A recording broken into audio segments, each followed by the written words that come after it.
Peço que você abra a sua Bíblia comigo em 2 Timóteo, capítulo 4.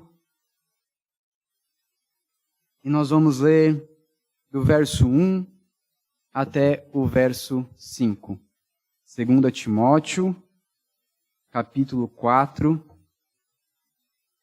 E nós lemos do verso 1 até o verso 5.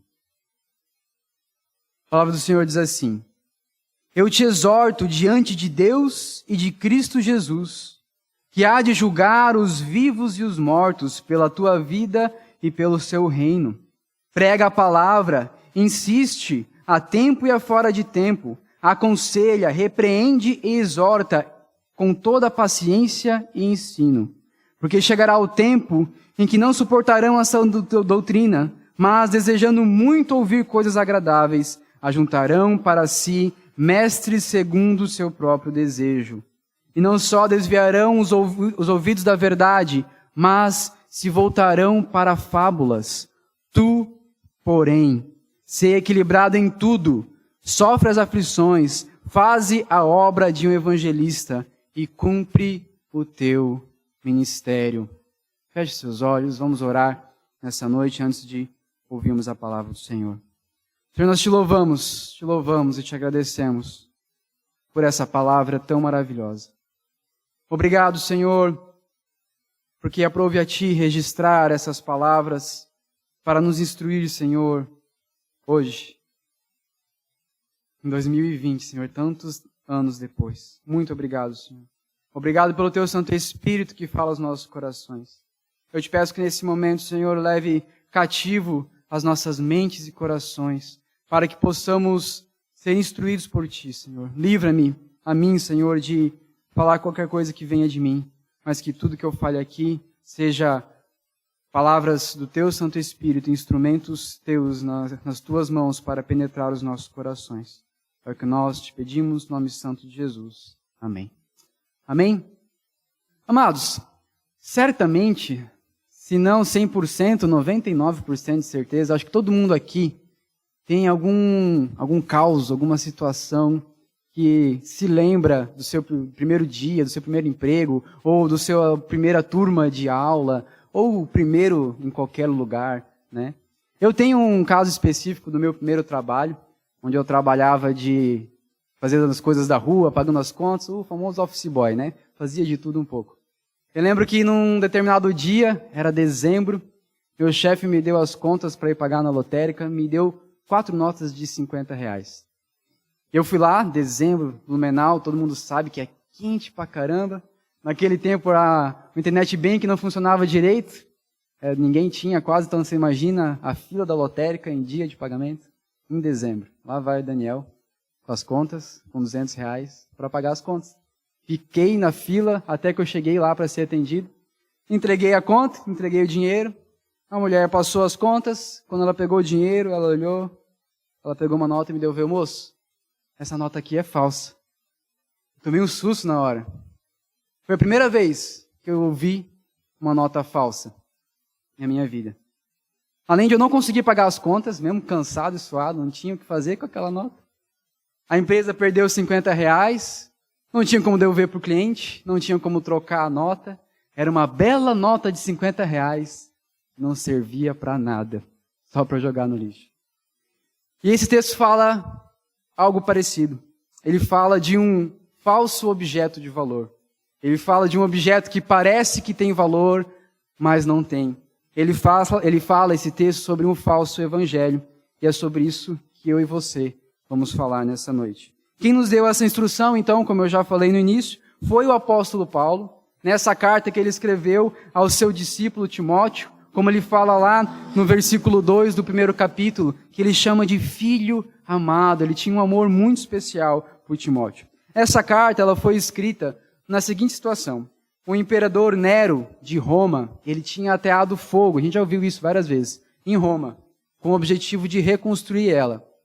E para ele não parecer o culpado da história, o que ele fez? Ele botou a culpa nos cristãos. Ele falou, foram os cristãos que atearam fogo em Roma. E com esse discurso, ele considerou o cristianismo uma religião ilegal em Roma. Com isso, o apóstolo Paulo foi preso por causa disso. E então ele escreve essa carta na cadeia, nessa situação. E essa prisão, então, dessa vez, não foi a primeira vez que Paulo foi preso, mas dessa vez, essa prisão o levou à condenação e à morte. Por isso, essa carta é a última carta escrita pelo apóstolo Paulo. E essa carta, então, a carta de 2 Timóteo, ela é uma convocação para que Timóteo viesse a ter com Paulo, para que ele pudesse assumir o ministério de Paulo, o lugar de Paulo. Então, é uma carta nos seus últimos dias. Paulo tinha ciência de que estava nos seus últimos dias, então tinha uma urgência e tinha um pedido que Timóteo assumisse o seu trabalho de evangelista, como nós acabamos de ouvir no verso 5. A gente pode ter uma noção disso, desse tom, dessa carta, nos versos seguintes que a gente leu. Leia ele comigo do verso 6 até o verso 8. Quanto a mim, já estou sendo derramado como oferta de libação. O tempo da minha partida está próximo. Combati o bom combate, terminei a carreira, guardei a fé. Desde agora, a coroa da justiça que me está reservada, a qual o Senhor, o justo juiz, me dará naquele dia, e não somente a mim, mas a todos os que amarem a sua vinda. Então Paulo tinha ciência de que seus dias estavam acabando. E ainda lá no versículo 21 do capítulo 4, ele fala, apressa-te, Timóteo, e vem antes do inverno. Então Paulo tinha pressa, porque ele sabia que estava no final dos seus dias. E ele precisava que Timóteo assumisse esse ministério. Mas, voltando ao nosso texto em específico, que a gente leu do verso 1 até o verso 5, Paulo, então, ele fala para Timóteo, ele dá um alerta para Timóteo. Ele avisa Timóteo de algo que vai acontecer com os seus ouvintes. Paulo diz para Timóteo que aqueles que ouvem a sua mensagem, vai chegar o dia em que eles não vão mais querer ouvir as palavras da sã doutrina. Vai chegar o dia em que eles não vão mais querer ouvir o verdadeiro evangelho. Paulo, ele preveu isso como? Prevendo o natural desenvolvimento do pecado do homem. O homem que é pecador em sua natureza. Paulo previa então que esse pecado iria evoluir e com o tempo eles não mais iriam suportar essa mensagem. Esse suportarão que tem no texto, o que Paulo está querendo dizer com isso é que ia chegar um momento em que essas pessoas que estavam ouvindo Timóteo não iam mais conseguir ficar de pé na frente do evangelho, não iam mais suportar ouvir o evangelho. Mesmo aqueles que ouviam por um tempo, que pareciam que estavam ouvindo, ia chegar um momento que a doutrina do evangelho de Deus ia se tornar pesada demais para eles. Ia se tornar muito pesada, ia se tornar um fardo que eles não poderiam carregar. O escândalo da cruz de Cristo iria escandalizá-los. A loucura da mensagem de Deus ia deixar eles loucos. É isso que Paulo está falando. De uma forma, então, que essas pessoas não mais poderiam suportar essa mensagem. Eles não mais estariam dispostos a serem incomodados pela palavra de Deus. Não estariam mais dispostos a ouvir os seus pecados sendo revelados à sua vista. Não suportariam mais. A ideia, a imagem, para a gente entender um pouco melhor, é como se fosse um homem preso a um quarto escuro. E ele foi preso ali por muito tempo, ele não pôde sair desse quarto escuro, ele ficou ali dentro muito tempo, ele não sabe mais o que é a luz.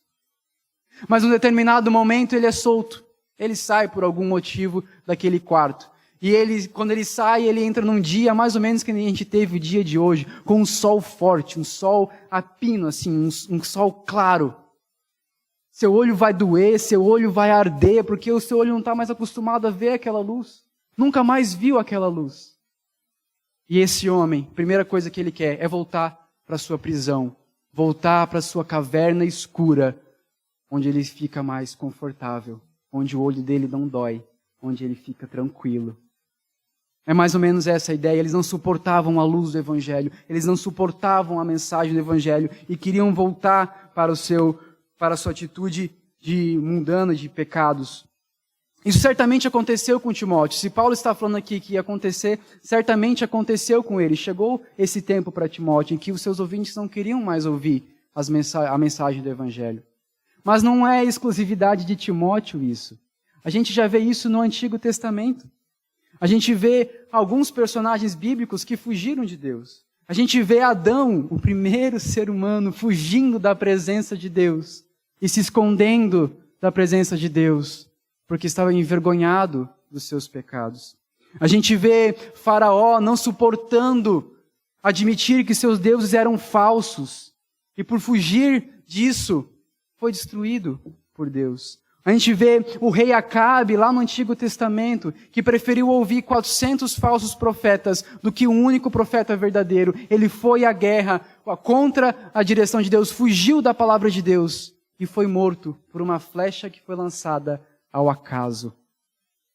Ou ainda a gente vê Jonas, que não suportou que aqueles que ele considerava impuros, imundos e pecadores fossem perdoados e ele fugiu da presença de Deus. E assim muitos outros no Antigo Testamento que fugiram da presença de Deus. Alguns fugiram para adorar outros deuses. Alguns fugiram para se esconder de Deus. E ainda outros fugiram para um falso evangelho, como é o caso desse povo, desse texto do qual Paulo está falando. Isso então aconteceu para Timóteo, aconteceu antes de Timóteo, mas isso acontece ainda hoje. O homem continua preso à escuridão do seu pecado. O homem continua adaptado somente à sua vida de pecado. E quando a luz da mensagem de Deus brilha na sua frente, essa mensagem incomoda e ele quer fugir de volta para a escuridão do seu pecado. Isso acontece ainda hoje. A gente vê isso em todos os lugares. A gente tem aquele parente que não quer aceitar o nosso convite de vir para a igreja porque ele não quer largar o seu cigarrinho. A gente tem aquele colega de trabalho, ou de faculdade, ou de colégio, que adora os prazeres deste mundo, adora talvez os prazeres sexuais e foge do evangelho, foge da palavra de Deus. A gente vê isso hoje em dia. Mas o tipo de fuga que esse texto está falando não é esse tipo de fuga. Não é uma fuga para o pecado. É uma fuga talvez um pouco pior. É uma fuga para um falso evangelho. É uma fuga para uma mensagem que seja mais agradável aos ouvidos. É como se fosse um consumo. A pessoa vem à igreja, ou vai à igreja, ou procura uma igreja que mais lhe agrada, que mais agrada os seus ouvidos. É como se ele estivesse na frente de uma prateleira de mercado e pensar, deixa eu ver qual produto que me agrada mais. Essa é a mentalidade desse povo que busca esse tipo de mensagem. Algumas versões desse texto que a gente leu usam a expressão que eles estavam com essas pessoas que iriam buscar essas fábulas, estavam como que com coceira nos ouvidos. Sabe quando você tem aquela coceira num lugar que você não consegue coçar? No meio das costas, assim, ou sei lá, lá dentro do ouvido que você não consegue coçar. Aí quando é nas costas, assim, você pede para a esposa, né? Amor, coça aqui para mim, aqui, não, mais para baixo. Mas fala, que alívio. Sabe essa sensação? Essa sensação de, ufa, passou meu incômodo. É essa sensação que esse povo estava procurando ao ouvir a mensagem do Evangelho. Estavam procurando uma sensação de alívio. Estavam procurando uma sensação de prazer. Estavam procurando se livrar daquilo que lhe incomodava. Eles estavam procurando, talvez, uma mensagem com boas piadas, que lhe dessem leveza. Estavam procurando uma mensagem que motivassem eles para acordar na segunda-feira de manhã prontos para prosperar. Estavam procurando uma mensagem que não se sentissem tão pecadores assim. Que eu sou bonzinho, né? Até que eu sou bonzinho. Eles estavam viciados nesse tipo de situação, nesse tipo de sensação. Esses homens que buscam essa mensagem, eles se viciam. É como se fosse uma droga. Eles ouvem uma mensagem hoje, se sentem bem, se sentem encorajados, mas amanhã passa essa sensação, amanhã eles começam a ficar fracos de novo e tem que buscar outra mensagem dessa, e outra, e outra, e outra. Como que se fossem drogados. E por isso que o texto fala que eles amontoam mestres ao seu próprio desejo, porque um não é o suficiente para eles. Quanto mais, melhor. Se eu puder ouvir de segunda a segunda mensagens que me façam ficar com meu coração cheio de coragem e com o ego inflado, melhor. Eles gastam o seu tempo e o seu dinheiro com falsos mestres. E não se engane, como eu já falei, esses que buscam o falso evangelho, esses que buscam os falsos mestres, podem ter uma aparência de piedade, mas eles são tão condenados quanto aqueles que não vêm para o evangelho por causa do seu pecado, por causa do cigarrinho, ou por causa do sexo, ou por causa de qualquer outro pecado. Porque eles não estão indo a Cristo. Eles não estão indo atrás da mensagem do evangelho que salva. Assim como aquela nota de R$50 não pôde pagar nada, essa mensagem que eles recebem não pode salvar a alma deles. Eles estão perdidos. O texto fala no verso 4 que eles se voltam para fábulas. Eles se voltam para historinhas de faz de conta. Eles se voltam e eles buscam historinhas, ficções, invenções humanas, falsidades humanas que lhes agradem. Eles estão indo atrás de serem enganados, na verdade. E não só isso, eles estão indo atrás do espelho. É isso mesmo, do espelho. Eles estão indo atrás de si mesmo. Estão indo atrás daquilo que agrada a eles mesmos. Eles vão procurar aquilo que lhe agrada. Aquilo que eu quero. Aquilo que me faz bem. Menos de Cristo e mais de mim nessa palavra. Um eu-evangelho, não o evangelho de Cristo. É isso que eles estão buscando. Um evangelho autocentrado. Um evangelho que me faz me sentir bem, que é aquilo que eu quero ouvir. O verso 3, leia comigo, diz assim: desejando muito ouvir coisas agradáveis. E repara aqui, ajuntarão para si mestres segundo os seus próprios desejos. Repare, para si, para os seus próprios desejos. Cada um busca o mestre de acordo com aquilo que quer nesse contexto. Alguns querem uma comédia, uma palestra bem engraçada. Outros querem um show, uma música empolgante que me faça pular, que me faça me sentir bem. Alguns querem um grupo de autoajuda que vai me ajudar a resolver minhas picuinhas.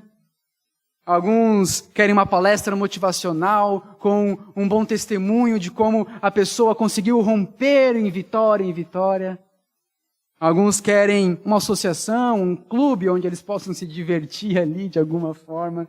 Alguns querem uma macumba, né? Fazer lá um passinho para cá, um passinho para lá, pronto, resolveu tua vida financeira, tá curado, tomou isso, tomou aquilo. Ou então um lugar onde tem tudo isso junto, melhor ainda, né? Não preciso ficar pingando em lugar, vou num lugar só, resolve. Pronto, ainda economizo gasolina. Coisa mais querida. O problema, meus amados, é que a gente encontra a versão gospel de tudo isso hoje. A gente encontra a versão gospel da comédia, do show, até da macumba. A gente encontra a versão gospel hoje em dia. É esse tipo de mensagem que esse povo tem procurado. Eles acreditam que porque tem o selo gospel, pode engolir, sem olhar o conteúdo. Mas quando na verdade eles estão bebendo outra coisa que não é evangelho, outra coisa que não é água, que ninguém sabe o que é e que vai levar eles à morte. Eles estão como que enfeitiçados, como sabe o canto da sereia, o conto do canto da sereia? Eles estão como que enfeitiçados pelo canto do falso evangelho. Estão anestesiados, cegos, indo para o inferno, achando que estão indo para o céu. E por fim, na parte ruim do texto, repare que quem faz os falsos mestres, quem constrói os falsos mestres, são aqueles que os ouvem. Como no verso que a gente acabou de ler, o verso 3, ajuntarão para si mestres segundo seus próprios desejos. É quem ouve que chama esses falsos mestres. É quem ouve que dá crédito para esses falsos mestres. Só existem falsos mestres porque existem pessoas que ouvem os falsos mestres. Só existem mercadores da fé porque existe demanda para a sua mercadoria. Só existem mercadores da fé porque existe alguém que compra a sua fé falsa. Então eu não vou falar aqui hoje sobre os falsos mestres, porque eles não estão aqui me ouvindo. Eu e você estamos ouvindo aqui nessa noite. Então eu vou falar para mim e para você, não busquemos os falsos mestres. Que a gente não dê like, que a gente não dê plateia, que a gente não dê auditório para os falsos mestres. Porque eles sempre vão ter, sempre tiveram e sempre vão ter. Mas nós, porém, não somos desses. não somos desses. Beleza, Daniel, você pintou um quadro bem feio. Você pintou bastante problema. Mas qual a solução para isso? Qual a solução para esse cenário? Qual a solução que o apóstolo Paulo deu para Timóteo? Então vamos voltar ao texto, e eu montei aqui, talvez, eu tirei a parte ruim, deixei só a solução que o apóstolo Paulo dá para Timóteo, e ficaria algo mais ou menos assim: tu, porém, Timóteo, exorto-te diante de Deus e de Cristo Jesus, que há de julgar os vivos e os mortos, pela sua vinda e pelo seu reino. Pregue a palavra, insiste a tempo e fora de tempo, aconselha, repreende e exorta, com toda paciência e ensino, com toda doutrina. Seja equilibrado em tudo, sofre as aflições, faze a obra de um evangelista e cumpre o teu ministério. Essa é a solução. Essa é a solução.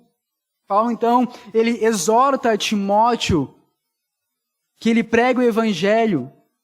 E ao fazer isso, ao fazer essa exortação para Timóteo, olha quem ele chama como testemunha da sua exortação. Ele chama Deus Pai e chama Deus Filho. Ele está dizendo assim para Timóteo: olha, eu estou te exortando e Deus é testemunha do que eu estou te falando. Por que ele está falando isso? Porque o Deus que deu o seu único filho para morrer no meu e no seu lugar, e o próprio filho que deu a sua vida e sofreu no meu e no seu lugar, ele não vai deixar barato o pregador que não prega o verdadeiro evangelho. Não vai deixar barato. Por isso que ele chama Deus Pai e Deus Filho como testemunhas da sua exortação. E fala: Timóteo, pregue o evangelho. Pregue o evangelho. E como ele deveria pregar? Primeiro Paulo fala que ele deveria proclamar com intensidade as palavras do evangelho. Na mesma intensidade com que essas pessoas iriam resistir à sua mensagem, com a mesma intensidade ele deveria pregar. Quanto mais ele fosse resistido, mais ele deveria pregar o evangelho. O apóstolo fala ainda que ele deveria estar preparado a tempo e a fora de tempo. Ele deveria aproveitar as oportunidades que ele tinha para pregar o evangelho. E mesmo que a sua mensagem não estivesse sendo aceita, mesmo que parecesse fora de tempo, ele deveria insistir e pregar esse evangelho. Ele fala ainda que o Timóteo deveria exortar e repreender. Timóteo deveria fazer com que o pecado pesasse na consciência dos pecadores. O que Paulo está dizendo aqui é que o pecado não pode ter a sua gravidade atenuada. O pecado não pode ser, não, tá bom, pode ser assim. Não, exorta. Mostra que o pecado é errado. Mostra que o que essa pessoa está fazendo vai levar ela para o inferno.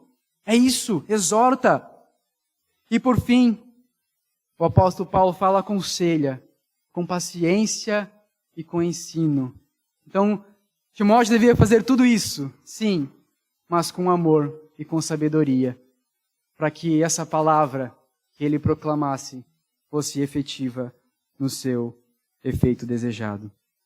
Portanto, meus irmãos, a solução, o antídoto para uma falta de evangelho verdadeiro é o evangelho verdadeiro.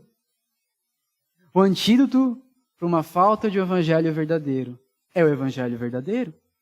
A solução para uma vida na escuridão do pecado é a luz da mensagem de Cristo.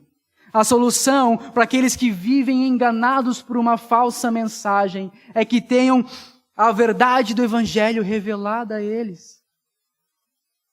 A solução para aqueles que se consideram ricos e abastados e que têm tudo e que não precisam de nada, como a própria palavra diz, é que comprem ouro refinado, que comprem e vão atrás da verdadeira palavra do Evangelho de Deus. Esse texto que eu acabei de citar está em Apocalipse 3, 17 e 18. Eu quero ler para você, você não precisa abrir, mas preste atenção. O texto diz assim: porque tu dizes, sou rico, tenho prosperado e nada me falta, mas não sabes que és infiel, miserável, pobre, cego e nu. Eu te aconselho que compres de mim ouro refinado no fogo, para que te enriqueças, roupas brancas para que te cubras e a vergonha da tua nudez não seja mostrada, e colírio para que apliques nos seus olhos e enxerguem. Deus está falando de um povo semelhante a esse que o apóstolo Paulo relata, que se achavam ricos, que achavam que não precisavam daquela mensagem, que se achavam, não, estou muito bem, obrigado. Mas a palavra revela que, na verdade, eles são pobres, cegos e nus, e devem buscar a verdade do Evangelho. E voltando à nossa ilustração lá do começo, como eu e você vamos então identificar uma nota falsa de R$50? Como? Olhando as características de uma nota verdadeira. Agora, se todas as mensagens forem falsas, todas as notas forem falsas, como que a gente vai saber qual é a verdadeira? Ou ainda, se a gente não conhecer uma nota verdadeira, se a gente não conhecer as características de uma nota verdadeira, como a gente vai saber que uma nota é falsa? Por que eu estou dizendo isso? Porque a única forma dessas pessoas que se consideram ricos e prósperos e não precisando de nada, a única forma deles verem que são pobres, cegos e nus é quando nós pregarmos a verdadeira mensagem de Deus para eles. Eles só vão entender que estão amarrados a um falso evangelho, que está dando para eles uma certa segurança quando eles forem confrontados com o verdadeiro evangelho, com a verdadeira luz de Cristo. Mas, Daniel, e se eu pregar e pregar e pregar e todos eles continuarem insistindo em não acreditar em mim? E se eu pregar e pregar e pregar e ninguém acreditar na palavra que eu estou falando? Quero te convidar a abrir a sua Bíblia lá em 2 Coríntios. 2 Coríntios 2, 14 a 16, nós vamos ler.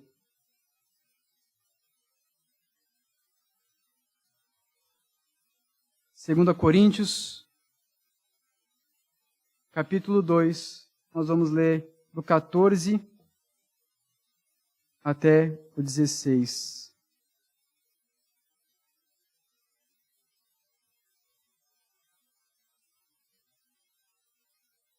A palavra do Senhor diz assim: mas graças a Deus que em Cristo sempre nos conduz em triunfo, e por meio de nós manifesta em todo lugar o aroma do seu conhecimento. Porque para Deus somos o bom aroma de Cristo, tanto entre os que estão sendo salvos, como entre os que estão perecendo. Para estes somos cheiros de morte para a morte, mas para aqueles somos aromas de vida. E quem está preparado para essas coisas? Ou seja, o que o apóstolo Paulo está dizendo aqui é que essa mensagem que Timóteo deveria pregar, a mensagem do verdadeiro evangelho, ela sempre vai ter sucesso. Ela sempre vai realizar a sua obra, seja fazendo, através do Espírito Santo, fazendo com que as pessoas se arrependam dos seus pecados, fazendo com que elas andem na luz do Evangelho de Cristo, e fazendo com que elas sejam firmadas na rocha, na pedra angular que é Cristo. Ou seja, trazendo o justo juízo e condenação sobre os homens pecadores. Condenando-os pelos seus pecados, revelando que os seus pecados são imperdoáveis e revelando que eles não estão firmados sobre o verdadeiro evangelho, sobre a verdadeira rocha, que na verdade eles estão tropeçando nessa rocha e caindo, porque eles estão inflados no seu próprio ego, inflados de si mesmo. Essa é a operação do evangelho, por isso que ela é a solução para essa verdade, para essa situação que o apóstolo Paulo coloca nesse texto. Então essa é a solução para Timóteo, para os incrédulos do seu tempo. Essa era a solução que ele devia fazer para enfrentar os incrédulos do seu tempo. E essa também é a solução para eu e você enfrentarmos os incrédulos e os falsos cristãos do nosso tempo. Nós devemos pregar a palavra a tempo e a fora de tempo, para que o Espírito Santo possa, através das nossas palavras, operar naqueles a quem Ele quer salvar, ou condenar aqueles a quem Ele quer condenar. Nosso papel é pregar. O que o texto está nos dizendo é pregue a palavra. O trabalho de convencer ou de condenar é do Espírito Santo. A tempo ou fora de tempo nós devemos pregar. Devemos pregar a sã doutrina, a palavra fala. Devemos pregar com paciência em todo o ensino. devemos pregar mesmo que incomode. Tem um caso que aconteceu recentemente que ilustra muito bem essa situação. Não sei quantos viram, mas o jogador da NBA, Jonathan Isaac, ele se negou a ficar de joelhos e usar a camisa do Black Lives Matter, que é um movimento que está indo contra o racismo, mas ao mesmo tempo está distribuindo violência e baderna por todo o mundo. Esse jogador cristão da NBA falou, eu não vou me ajoelhar. Não é esse o caminho para nós lutarmos contra a igualdade das raças. E quando ele foi questionado na sua entrevista pela NBA, ele testemunhou do Evangelho ali, numa entrevista. Um jogador da NBA, ele falou que a solução para o racismo não é um movimento que distribui violência, mas é entendermos que todo ser humano é criado à imagem e semelhança de Deus. E que em Cristo e no seu Evangelho nós temos todas as respostas. Há tempo e fora de tempo, ali ele testemunhou o Evangelho. Ali no lugar onde incomoda, ele testemunhou do Evangelho. E que esse exemplo nos estimule. E não só o exemplo dele, mas ainda o exemplo de Timóteo, que era um homem tímido e um homem doente, mas que as suas aflições e os seus medos não foram maiores do que o seu amor pelo Evangelho e seu amor pelo crescimento do reino de Deus. Que esses exemplos nos estimulem a buscarmos o verdadeiro Evangelho e a pregar a tempo e a fora de tempo, mesmo que nós, talvez, venhamos a sofrer as aflições, como diz no verso 5. Mas o texto, isso tudo que a gente falou até agora, fala sobre os pregadores, né? Fala o que os pregadores devem fazer, as instruções de Paulo para os pregadores. E nós também, quando estamos pregando a palavra de Deus, somos pregadores, cada um de nós. Mas o que os ouvintes aqui, esses que buscavam mestres, de acordo com seus próprios desejos, o que esses ouvintes nos ensinam? Paulo relata então que eles no futuro iriam buscar falsos mestres, buscar uma mensagem infiel, eles se tornariam uma comunidade infiel. Mas o que esse texto nos ensina e o que o apóstolo Paulo nos ensina é que eu e você não devemos buscar essa mensagem. É que eu e você não devemos nos assentar na plateia e na cadeira diante de falsos mestres. Eu e você não devemos buscar mensagens que coçem a nossa coceirinha. Eu e você não devemos buscar uma mensagem que nos agrada, uma mensagem que vai de acordo com aquilo que eu penso, o que eu acho, aquilo que me faz bem. É isso que esse texto está falando. O que nós não devemos fazer. Daniel, mas então, o que nós devemos fazer? Em qual cadeira eu devo me assentar? Em qual plateia eu devo me assentar? Que mestres eu devo buscar? Nós devemos buscar mestres que, assim como Timóteo, colocam a sua vida e sua mensagem debaixo do julgamento de Cristo e da sua palavra. Nós devemos buscar mestres que falem de acordo com o Evangelho verdadeiro de Deus, o Evangelho verdadeiro de Cristo, e que não buscam agradar a mim e a você, mas que buscam agradar a Cristo e falar a sua palavra verdadeira. Nós devemos buscar mestres que pregam a palavra de Cristo incessantemente, a todo momento, quer seja tempo ou fora de tempo. Nós devemos buscar mestres que nos aconselham ao arrependimento, que não deixam o nosso pecado lá escondido e estão de boa com isso. Nós devemos buscar mestres que nos aconselhem em oração, que nos aconselhem na leitura da palavra de Deus com temor e tremor. Nós devemos buscar mestres que nos exortem quando nós pecamos. Nós devemos buscar mestres que tenham paciência e nos ensinem em toda a sã doutrina. É nessa plateia que eu e você temos que sentar. Que não se chama plateia, se chama igreja. Igreja de Cristo. É nessa cadeira que eu e você temos que sentar. É perante esses mestres que eu e você temos que sentar. É esses mestres que eu e você devemos buscar. E ainda veja comigo que Diferente dos falsos mestres que eram formados pela falsa igreja, por aqueles que buscavam esses falsos mestres. Esse mestre aqui, o mestre fiel ao Evangelho, o mestre verdadeiro de Cristo, ele é criado e formado pelo próprio Cristo, chamado para o seu ministério. E não somente ele, mas também os ouvintes, eu e você que nos sentamos nas cadeiras todos os domingos para ouvir a mensagem verdadeira. A igreja de Deus, ela é formada por Cristo. Ela é formada por pessoas unidas pelo Evangelho verdadeiro de Deus. Por pessoas que servem e auxiliam umas às outras. Por um corpo que, unido e ajustado, onde cada um faz a sua parte, caminha na verdade do Evangelho de Deus. Pessoas que ensinam umas às outras, pessoas que auxiliam, que ajudam umas às outras no caminhar até a estatura do varão perfeito, que é Cristo. Que não vêm para o culto, que não vão para um domingo para consumir o louvor, para consumir uma palavra que lhes agrade, ou que não apenas consomem as horas do pastor, não estão ali só para consumir, estão ali para servir, para ser igreja de Cristo, para ser corpo de Deus bem ajustado nessa terra. É Cristo que nos forma, e é Cristo que forma os seus verdadeiros mestres. Concluindo então, meus amados, nós vimos que nós somos chamados, instruídos a pregar o Evangelho em meio a uma geração individualista, em meio a uma geração consumista e autocentrada. Nós devemos pregar o Evangelho em todo o tempo, quer pareça um tempo adequado, quer não, nós devemos pregar o Evangelho em todo o tempo.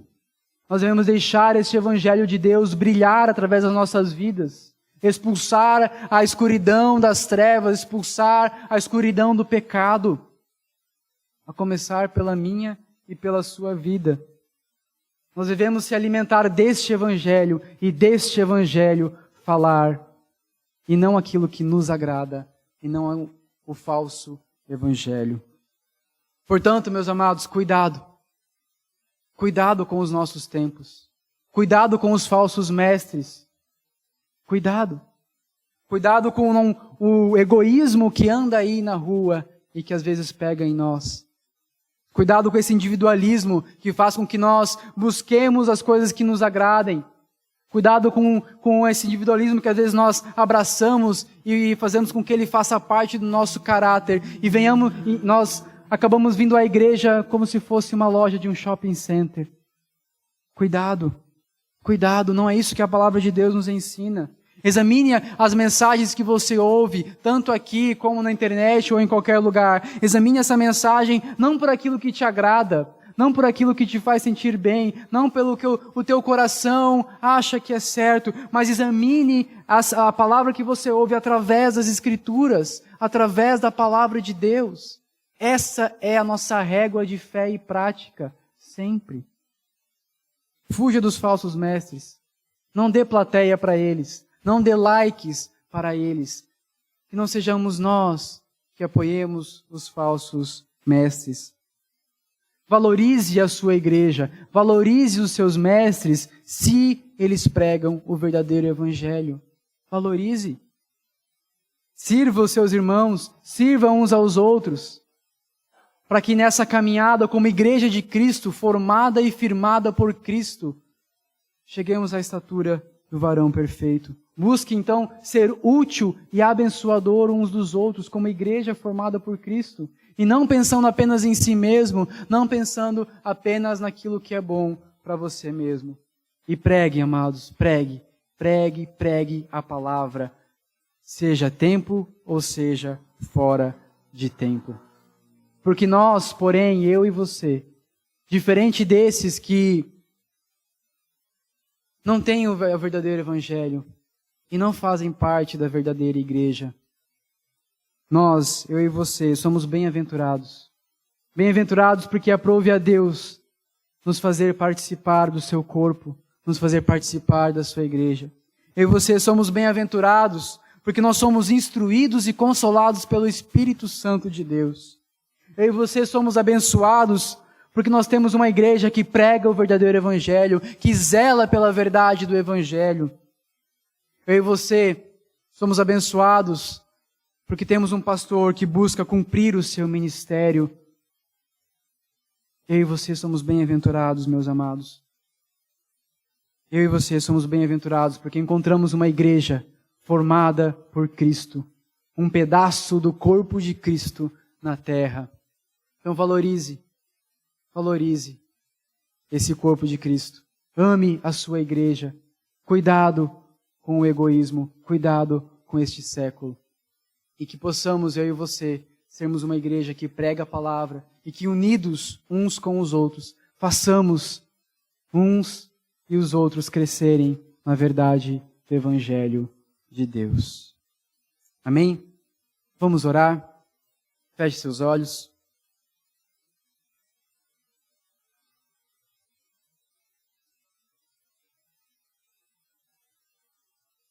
Santo Espírito de Deus, nós te louvamos pelos privilégios, Senhor, pelas bênçãos que Tu nos presenteaste, Senhor, nós, a Igreja Vertical. Obrigado, Senhor, porque o Teu Santo Espírito tem nos instruído, Senhor, na sã doutrina.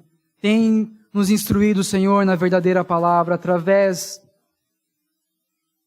de mestres, Senhor, que buscam ser fiéis à Tua palavra, Senhor. Obrigado, Senhor, por tamanho privilégio, Senhor. Nós te pedimos, Senhor, livra-nos, Senhor, de, como muitos fazem hoje em dia, buscar mensagens que agradam o nosso próprio coração. Livra-nos, Senhor, de buscarmos mensagens que massageiam o nosso ego.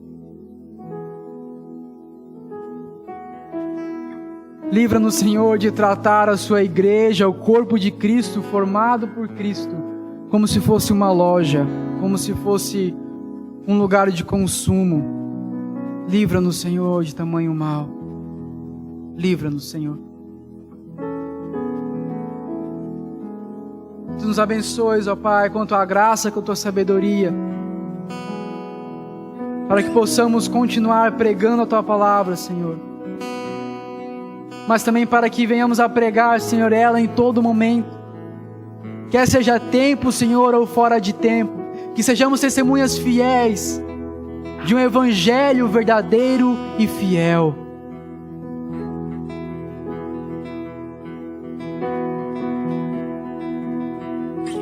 Conceda-nos, Senhor, a graça de sermos a comunidade dos poréns.